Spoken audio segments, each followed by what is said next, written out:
Well, Mark, welcome to Thank Menorca. you. Well, first of all, who is Mark Tennant and what the hell is he doing in Menorca? Well, I've been invited to come and teach a workshop for Menorca Pulsar, and I've been here since Monday. It's now Friday afternoon. We've done 4 days, and it has been wonderful. Great group of students. Everything you could ask for. So I'm really enjoying it. Thank you. Yeah. How would you introduce yourself if you had to? Well, I'm American. I was born in Baltimore, Maryland, and many years ago. I was trained at a school, undergraduate school, an art school in Baltimore, Maryland, the Maryland Institute, and I've been painting really since then, but I've been doing art my whole life and painting since I was 18 years old. So, been so involved with your job and your artistic part of your life. How do you balance it? Can you separate your personal life from your professional life?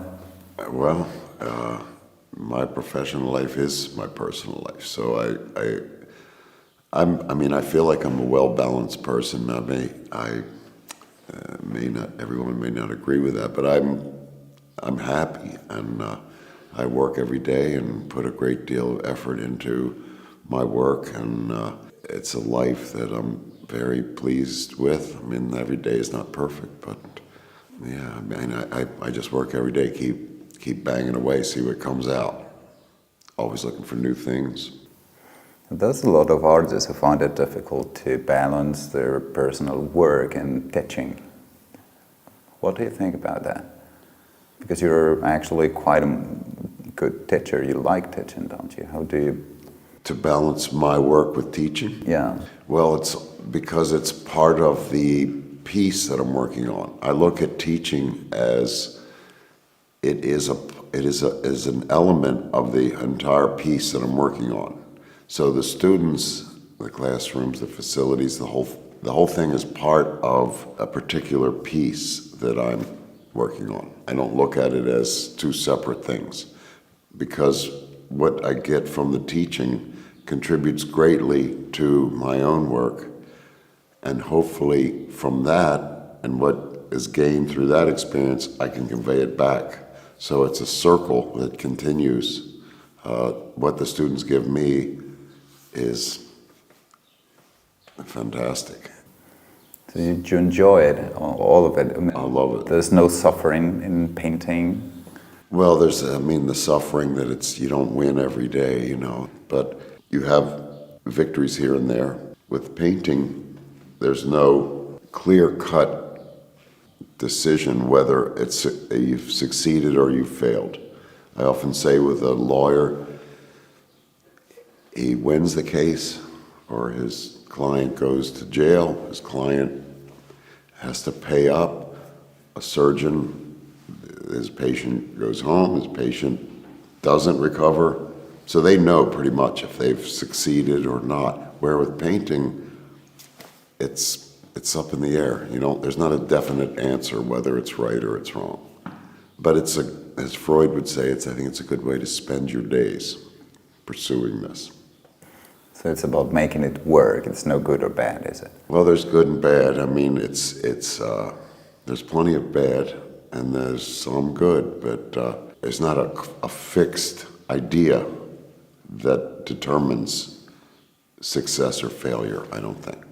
You are quite an expressive artist, but at the same time, you're quite accurate. So how do you feel that balance between expression and accuracy?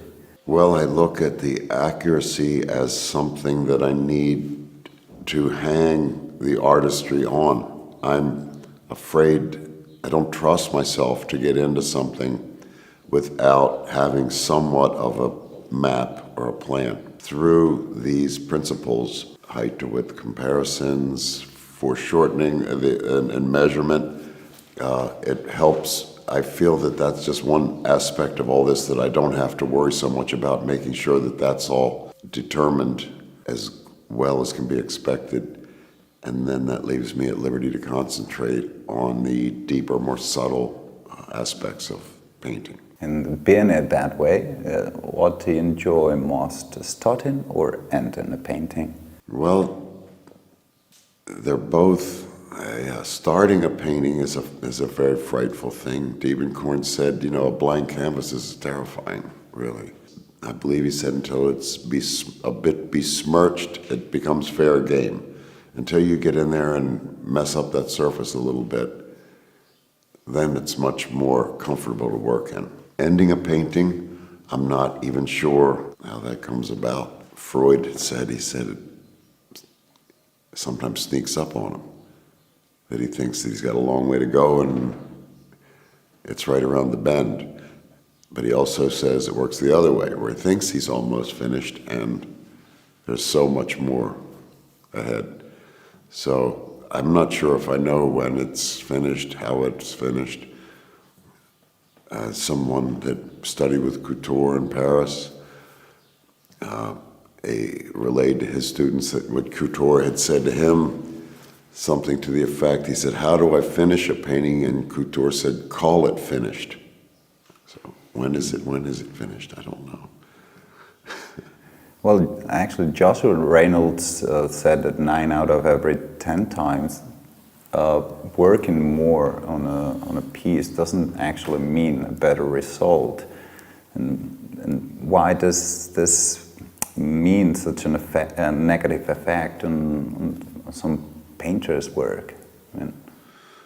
I think if we're talking about the same one, he said that provided that it's directed toward the proper object, that's the problem for the artist, to find out if I think he also said, nothing is denied to well-directed labor and nothing is to be obtained without it. Well-directed labor. I'm not sure. I mean, sometimes overworking a piece does mean a negative effect on a piece, actually. Sometimes you don't have to work it that much. You don't have to aim for perfection. Sometimes that's negative. Absolutely. No work can be too much finished. Your pencil, your brush doesn't have to be moving the entire time you're working. You can spend a good bit of time thinking, a couple minutes thinking, and maybe 1 minute to execute, 3 minutes weighing it all out, the pros and cons of a particular move, and then making the mark that you want. May or may not work. You can scrape it off and do it again. You don't have to be constantly marking the surface. You need to be thinking about what you need to do to strengthen it. And about expression that we talked before, is there a point in which an expressive brushstroke becomes, egocentric, like showing off? Well, there's all kinds of brushstrokes. I mean, there are brushstrokes that do show off. But there are brushstrokes that I've found, there's some brushstrokes that look fast, that are not made quickly as I study it more. There's a lot of brushwork that I think is about showing off. And then there's people like Chardin and Corot, the dignity of their brushwork. How much imperfection do you think that perfection requires? That's a good one. There is no perfection. There's a great letter Pissarro writing to his son, Camille Pissarro, and he said, perfection, as Degas would say, why not? Perhaps we can, why not make that our aim? And there's plenty that would say that there is no perfection. There's only one perfection. The Creator is the perfection, and we're all imperfect. So I don't know, but I like to think of Degas from time to time. Well, actually, someone said that beauty lies on the right mistakes. Yes. Is it somehow that way? Doing the right mistakes. It's not about avoiding mistakes, but doing the right ones. I agree. No, I think that Thelonious Monk, the jazz, bebop, piano, do you know his music? Yeah, I do. But in New York, when he was alive, there's a station in New York that covers bebop really closely, and they were playing, they had a day of nothing but Monk, and the guy called in and he said, you know, the thing that makes Monk so beautiful is that he hits a lot of wrong notes. Well, Monk called up the station and he said, hey man, tell that guy that the piano doesn't have any wrong notes. So I saw the guy, Phil Shapp, whose radio show that was. I ran into him and I said, is that a true story? He says, absolutely a true story. So I like to think of that. Yeah, the piano doesn't have any wrong notes. And do you feel sometimes like you know nothing about painting? Yes. What do you do those times? Well, you know, the thing is, you can get yourself down in the dumps. I think it's easy to happen, you know, that I haven't had anything really good happen to me lately. I'm working hard, but I don't see any progress. But I guess you have to just put everything in perspective and look at the things that have been successful. I think one thing that really works is just a lot of times just put all your paintings against the wall. Put everything against the wall. Don't look at it. This was a sergeant recommendation to his friend Paul Helou. He said, he came to Sergeant, he said, I've had it. Everything stinks. I'm finished. Sergeant said, put it against the wall. Don't look at it. And he said he went back in like 48 hours and turned it around and saw things that he could. So I think sometimes you can become consumed and then not see clearly anymore. So I think that's go out, ride the bike, take a walk, get away from it. I mean, you come back around. Have like a new view on it. Yes. And when was the last time that you did something for the first time? Recently. I mean, all the time. That's very important to me, that to constantly try to do something that I haven't done before.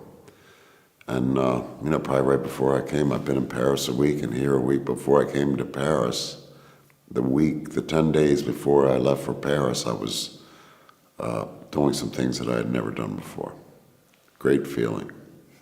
And it's a great feeling to get feedback, whether it's Instagram or whatever.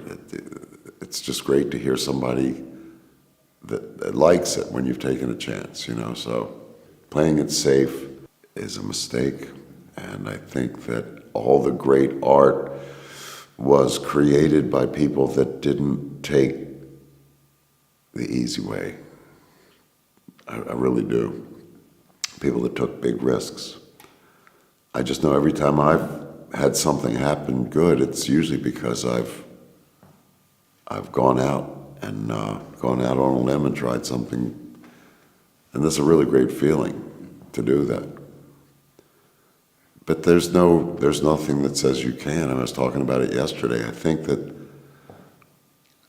truly we can do whatever we want to do with painting. You can do whatever you want to do. If you want to copy somebody else's work, if you want to copy a photograph, if you want to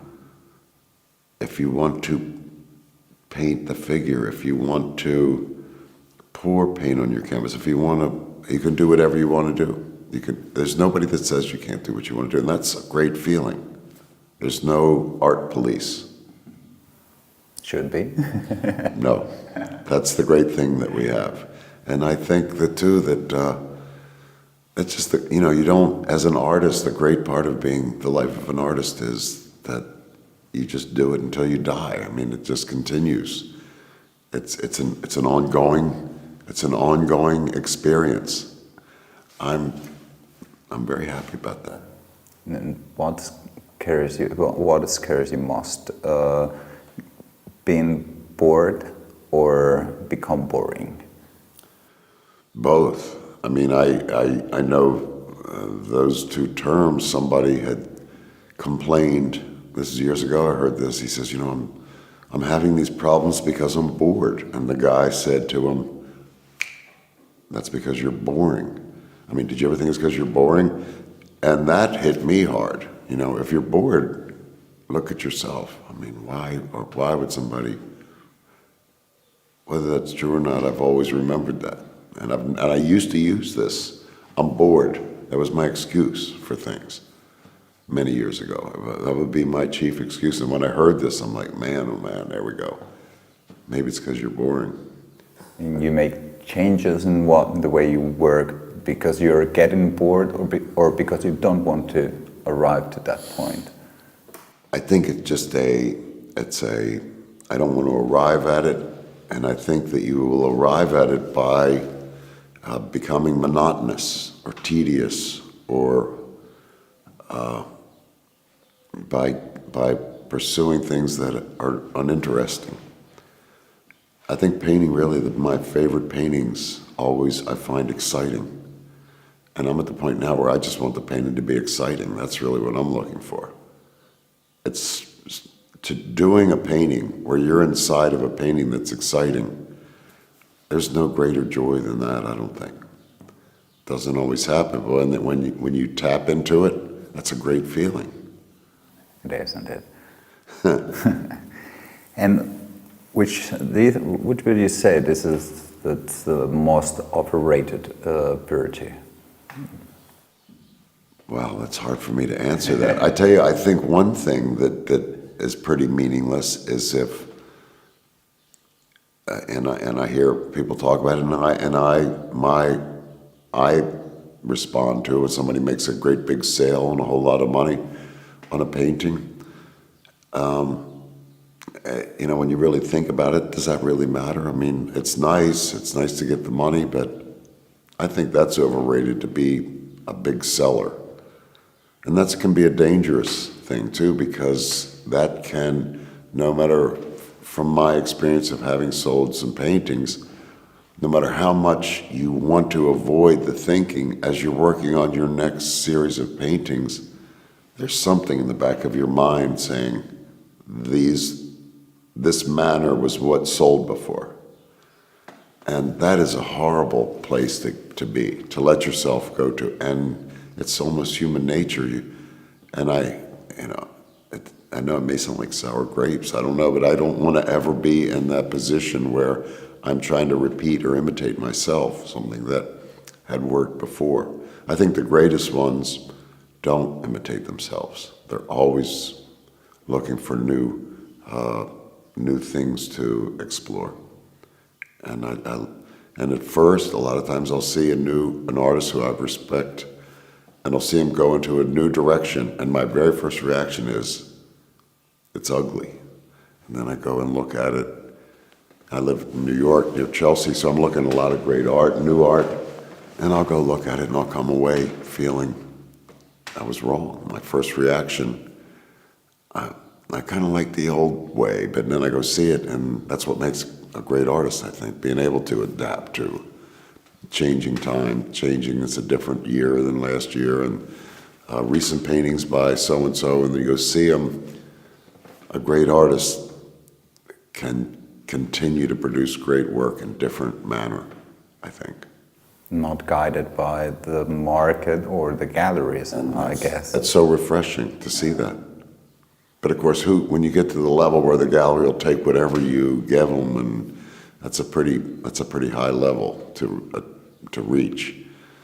The people I'm thinking of in particular, but perfection, I would say, why not? I mean, to be at that level of making art where you can disregard what you've done and has made you successful to some extent and head off in a new direction and then make that great. And that's what I've just recently seen. Those artists, I mean, the interesting thing is how they view some things. It doesn't matter what it is, it's just how they see it. It doesn't mean it's an apple or figure or whatever. It's just that way of seeing it, of filtering reality is what makes it interesting. The way of thinking. I mean, yes, to see the refreshing way to approach new images, to make new images, new colors, and new ways to apply paint. You always name a lot of French painters. Particularly 18th and 19th century French painting. Exactly, yeah. And the Rococo movement it goes in and out of fashion, but I love the drawing and the training that goes into it. The French Academy. I'm very interested in the methods of teaching in that period, and it lasted for several hundred years. And the disciplines. They turned out so many great artists, but in the long run, it became sort of wooden and died, and it turned them inward and didn't really allow the new work in the second half of the 19th century to be part of the salon pictures, and they broke off from it, and the Academy, after a couple generations, collapsed. Maybe that was where it should have gone, but the teaching and the training for 100 years there was fantastic. We were talking about the French Academy, and what about the Russian Academy? What do you think is most important from it, or? I think that the training that goes on there, or at least was going on there until 2000, because I think it's fallen off just a touch. I know it has in China, but it's unbelievable. The skills of those students. I visited Russia, St. Petersburg. I saw it. I saw the students working independently on their own, young people, and doing the same projects. They have a little museum there. And the same projects were being done 200 years ago that are being done today. And without anybody standing over them, the discipline is pretty impressive. And I've taught in Paris, and there is nothing. I mean, I haven't seen it. They're unfamiliar with the basic principles of proportion. It's gone. But in Russia, it's thriving, and I think the best work happened, from what I've seen in that Repin Academy in St. Petersburg, I'd say between 45 and 95 is the best I think I saw there. It's all great. It's still great. But there's not much other than technical expertise going on there. So my idea would be to put together a school that could sort of blend together the concepts of an academy with some thinking, with some ideas, more readings, and not strictly technique. But their teaching of technique is amazing, amazing. And about your own training, what do you keep from it, or what did you get rid of, or what did you change from your own training? Well, I probably shouldn't say this because it's a lot of times when you get out of school, you have to unlearn some things, especially in undergrad, because you're very young and you're impressionable, and there were things that were passed on that I see now, that were more or less incorrect information. So I appreciate parts of it, but I also regret parts of it. But I went to school in the 60s, and it was different. It was a lot different than it is now, even. It was very free and somewhat disorganized. But there was also great things about it, and I guess I don't totally regret it. From there, I really spent a lot of time in museums, and what I really learned out of it all was to spend as much time in the museum as possible, because I think that's where you really learn to paint. That's where you learn to appreciate painting. And I've also copied a lot in museums. I think I've copied in 11 museums around the world and taught copying in 3 museums. And that is such a valuable experience. But that, too, is a little bit falling by the wayside now. But yeah, the museum, I think, is the greatest. People ask me, where did you learn to paint? I say, where did you learn to draw? I have to say the museum. Go to the museum. That's the greatest place to study. Hollis Dunlop talked a lot about Dean G. Keller, who was his teacher. I guess he was also yours. Yes. Was he also an influence for you? Or? Big influence. I saw that. He speaks about Dean Keller the way that I feel about Dean Keller. He was one of the most important people that I came across in my life. And we just hit it off right away. And when I heard the Hollis, I said, my God, that's the same story. I mean, Dean Keller was a guy that recognized if someone was serious or not. And he picked it up immediately. He picks it up, and he was very perceptive. He was a great teacher in so many ways. He demoed every single class. He demoed without the model there. He talked about anatomy. He talked about foreshortening. He talked about placement.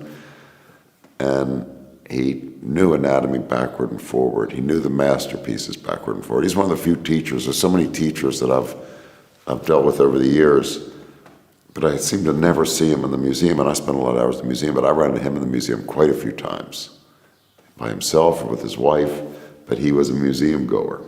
And he was very receptive to my copies and used to say the most fantastic things about my copies. And we corresponded in letters when I lived in California, which I still have these letters. He was a fantastic writer, by the way. I don't know if you've ever read any of his essays. Oh, yeah. He's a great writer and a great intellect. And his father, but his father, I guess, Dean Keller Sr., so he was, he comes from a Yale heritage, and he was very influential. So he was a major guy. So when I say unlearn, it wasn't him that I needed to unlearn from. I'd like to run into more people like him. I'll tell you another thing about him. I'm a teacher, and one of the things that I like to do is have my classroom prepared in the morning when I get in there. So I'm usually in there early, setting up whatever my lesson plan is for that day, setting up the model stands, the draperies, whatever I'm going to do that day. And I'm usually in there a good bit before the students. So when they arrive, everything is ready to go. Well, I've dealt with a lot of teachers over the years, and that's you don't often come across it except with him. And you couldn't get there earlier than him. And he's coming from Old Lyme. He's coming from up in Connecticut somewhere. He had a long way out of New York. This was in New York when I studied with him. So he was there very early in the morning on a cold day. I remember him telling me a story about when it's really cold, you put newspaper under your sweater. And New York can get really cold in those canyons.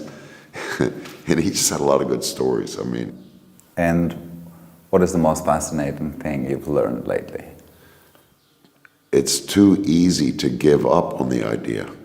And it's almost like we're being tested. If things are put in our way almost as a test, and once you've decided that it's not something that you're going to give up on, the door's open.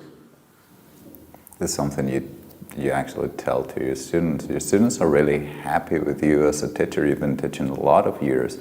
But I guess there must be something really interesting or important you've learned from your students as well. Absolutely. I want to drive people and push people to do their best. And I asked them point blank, I said, is it okay if I push you to do your best? And very few people answer no to that question. They want to do their best. That's why they're there. They've taken out a loan, they've moved to another city, they've picked up their family and quit their job, or whatever the reasons where they've decided they've made a commitment. Well, now let's make sure that we go for it and we're successful with it.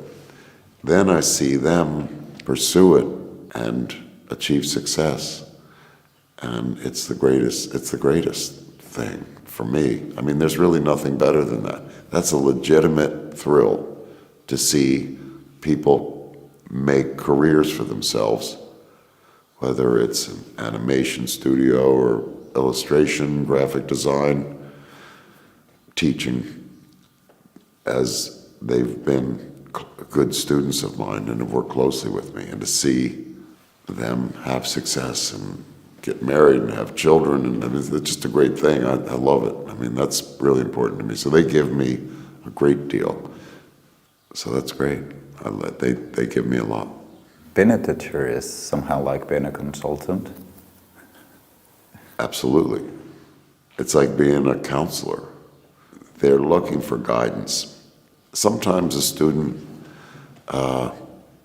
they come to the school with a whole different major, a different idea what they want to do, and I'll get them in my office and we'll talk about, I'll look at their work, I'll look at their portfolio, we'll talk about what they've done before, what are their real goals, where do they want to be in 5 years, things like that. And from there, I can sort of make suggestions and direct them into courses, and I've seen it pay off. I mean, it's just fantastic. I mean, some of them are doing really, really well. So I love it. It's great. And has any of them made you any question that you say, God, I didn't ask this myself before? A lot. I mean, I guess I can't think. I mean, I hear a lot of things that I never expected. I mean, when you're teaching, you're under a microscope. I mean, they're watching you closely. So part of, as a teacher, that's something that you adapt to. And you know that, if you're going to stress any sort of principle in your class, you better be a model of that. That's good for me. I mean, that's one of the things they give to me. There's so many, teaching is back and forth. It's not just talking and giving a lecture and folding up your notebook and walking away from it and going and forgetting about it. It's an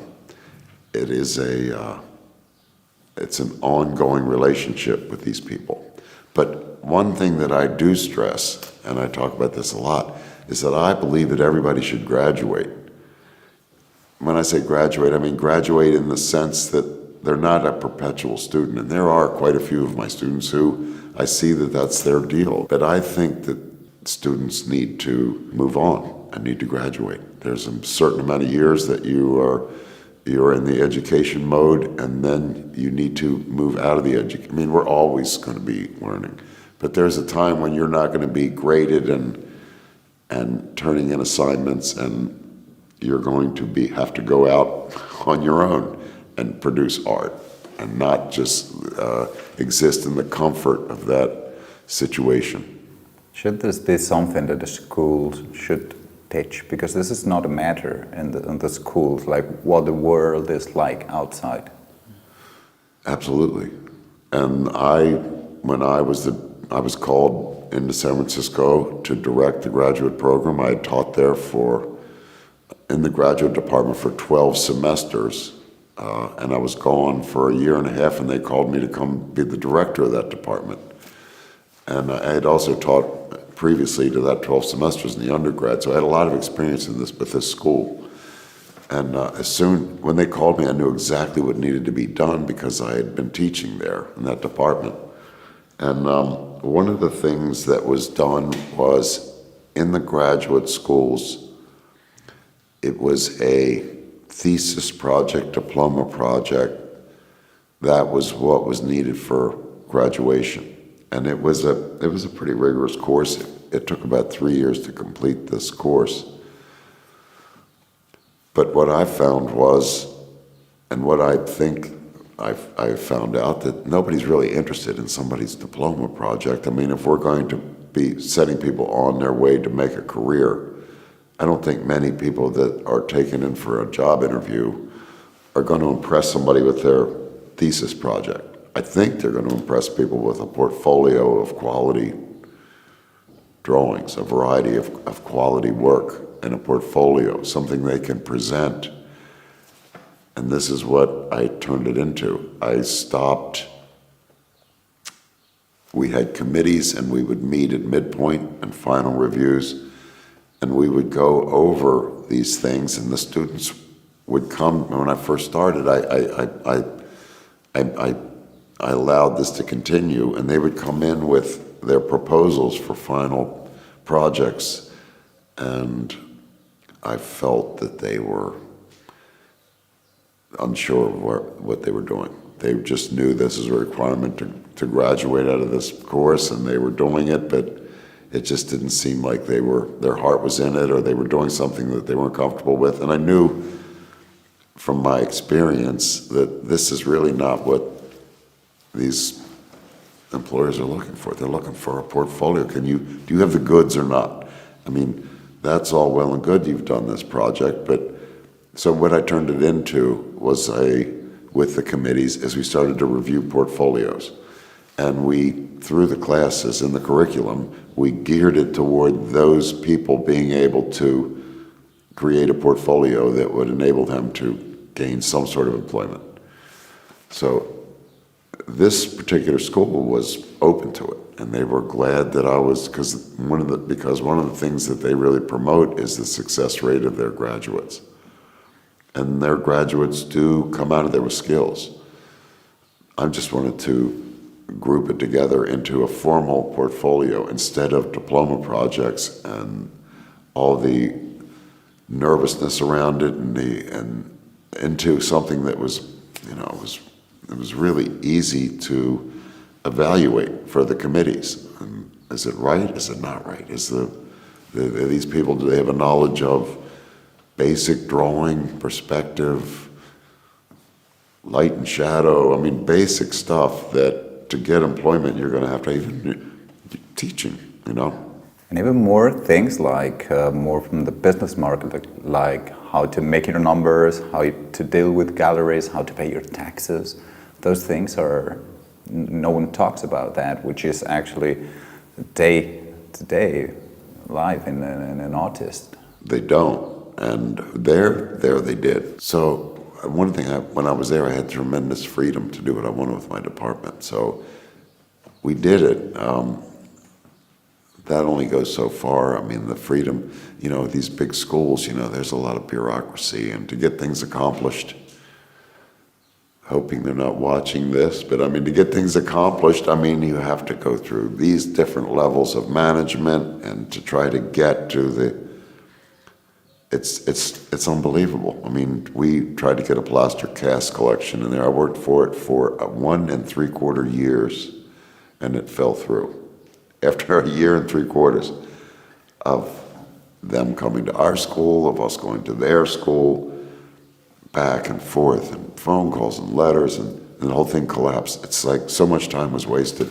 So it can be a little frustrating too. So, but I did a 2-year stint of it, and it was very interesting. Got a lot accomplished, but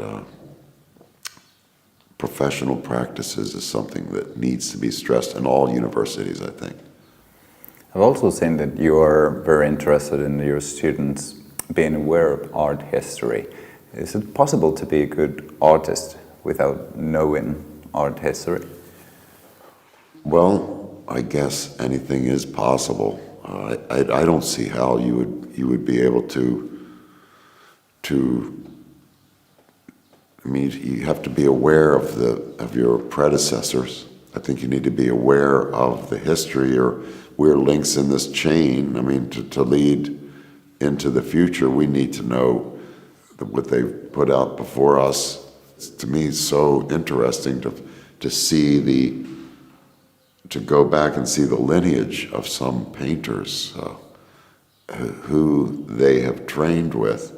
I mean, to think even of 20th century Edward Hopper, the lineage I can trace back to Jerome in early 19th century Paris. I mean, it's fascinating, I think there's 8, in that particular one, there's 8 that led to Edward Hopper. I mean, great American painter. I don't know if you're familiar with his work. Do you know Hopper? Yeah. So I like it for that. I mean, I like history anyway, but I mean, I really love the museum and art history. And I really, as I take my students, I always take the whole group, at least a Saturday a semester. We do it on a weekend. And I like to just do a survey from 16th through early 20th century, just sort of casually walk through the rooms and, everybody has a good time and enjoy it, but to touch base with it. There's so many things I talk about as we get older. I see so many things they've turned out to be a disappointment to me. Like, I don't know if it's happened to you, but I'll read a book. I read a book when I was 22, and I'll reread the book now, and I'll be very, very disappointed. I thought it was so great. Or I'll see a film from the old days and watch it again, and it's like, I can't believe I thought that was great. And it happens a lot, more and more and more. It's like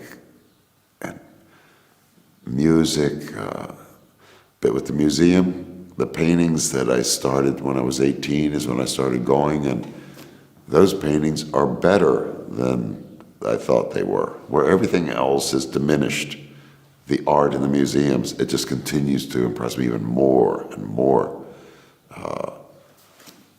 That is fascinating to me.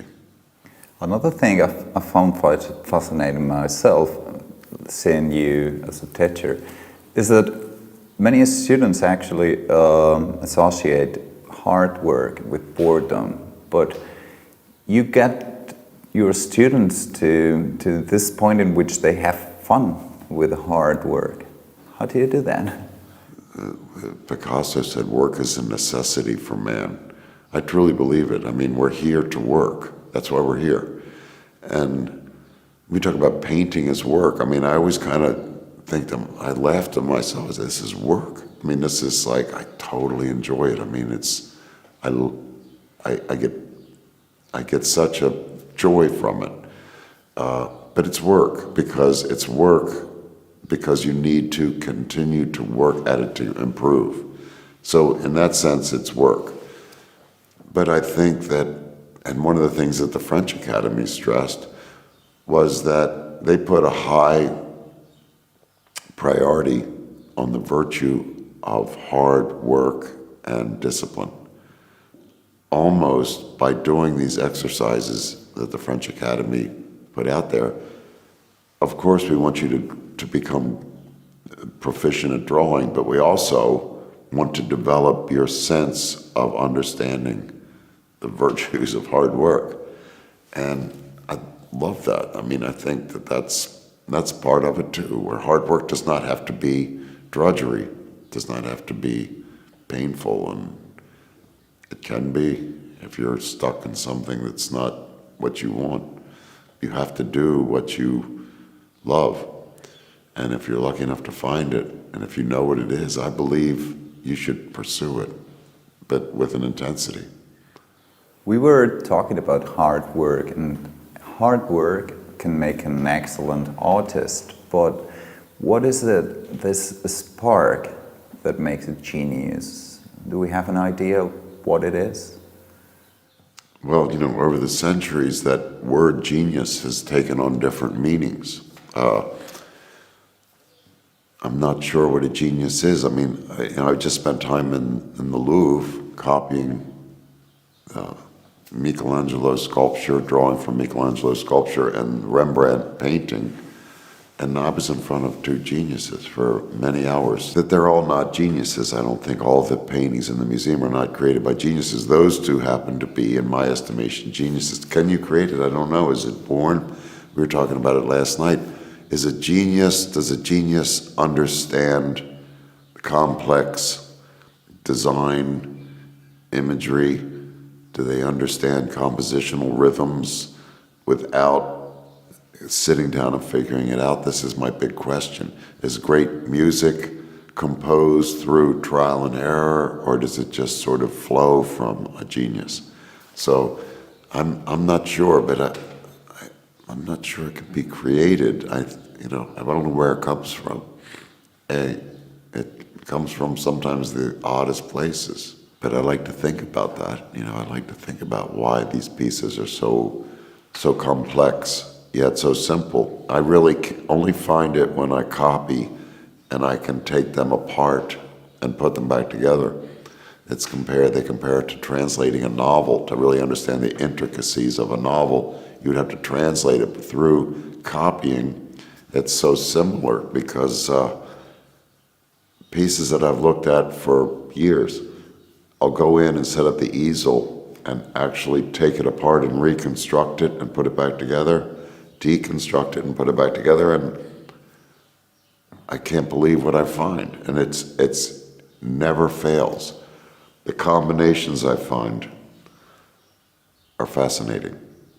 Yet it could look so much like it just fell into place that way without a whole lot of preconceived ideas. I mean, it goes on and on. What is genius? Where does it come from? How does it create? What motivates a genius? Good question. That's it. Well, actually, I'm lucky to be interviewing you, but who would you interview if you could? If I could go back in time, that would be my first wish. I said if I could get a genie out of a bottle, I would just want to watch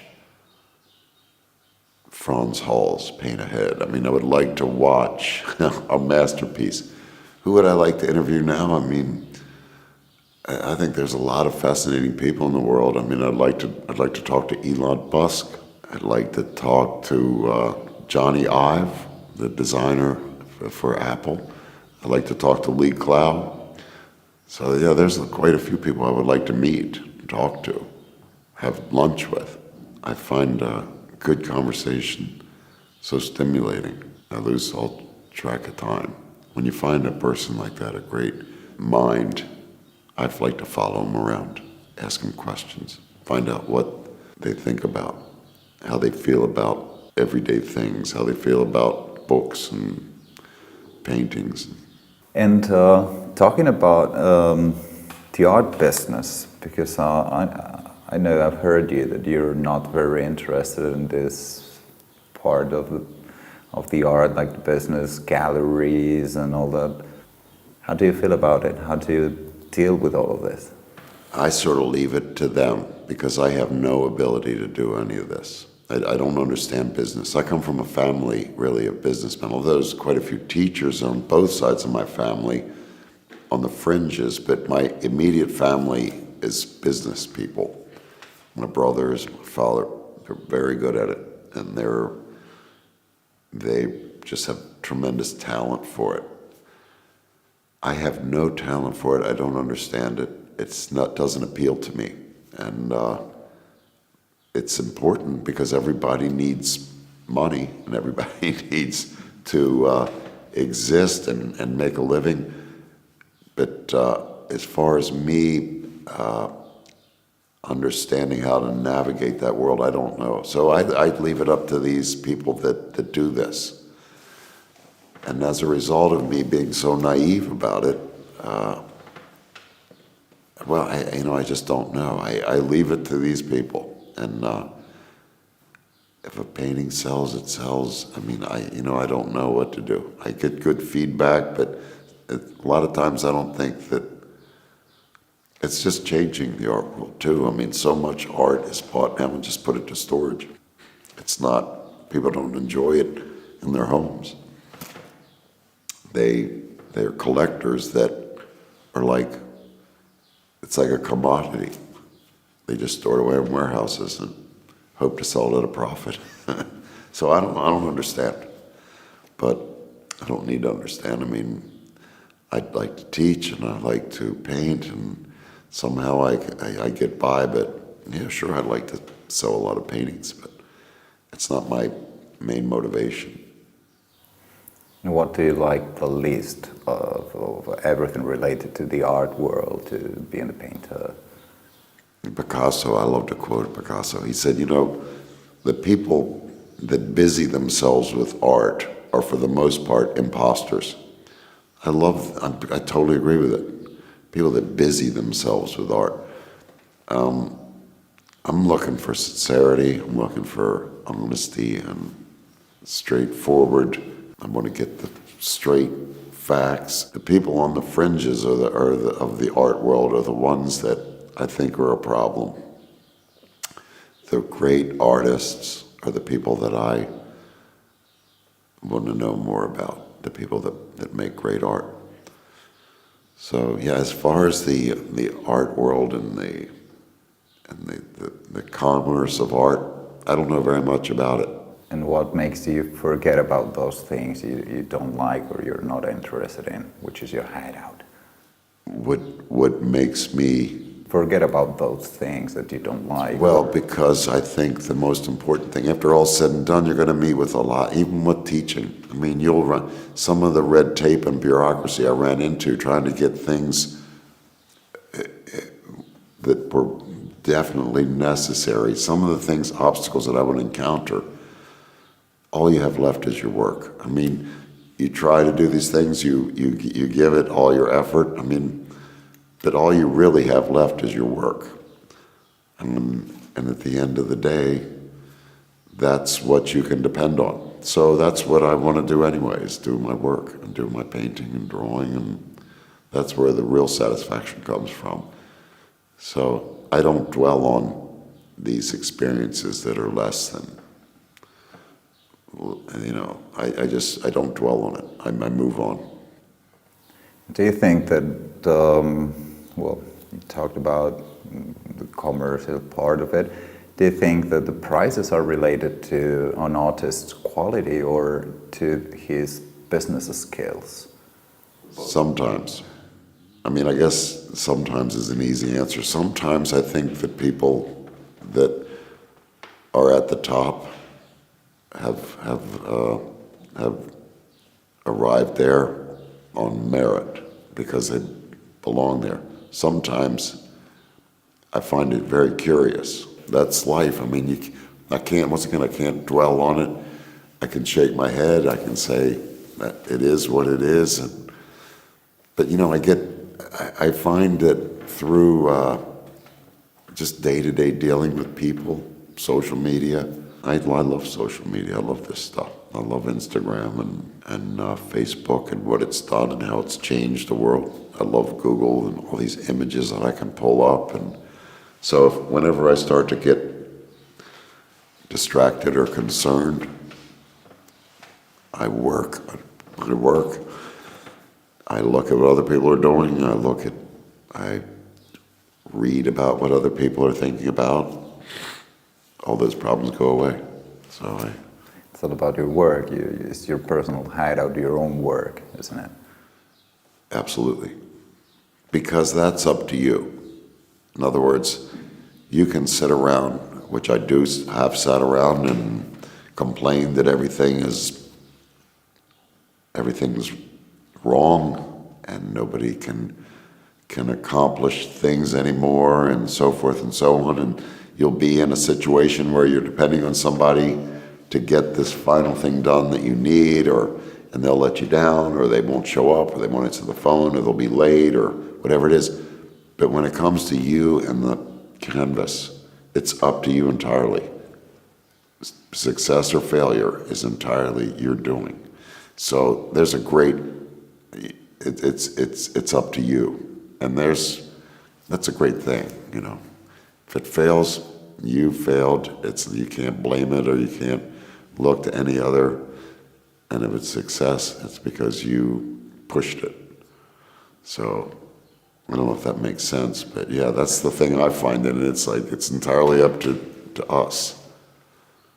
And I don't mean to say that everything is a disaster. Sometimes I get myself caught up in that, but then I just turn to painting and say, but go to the museum.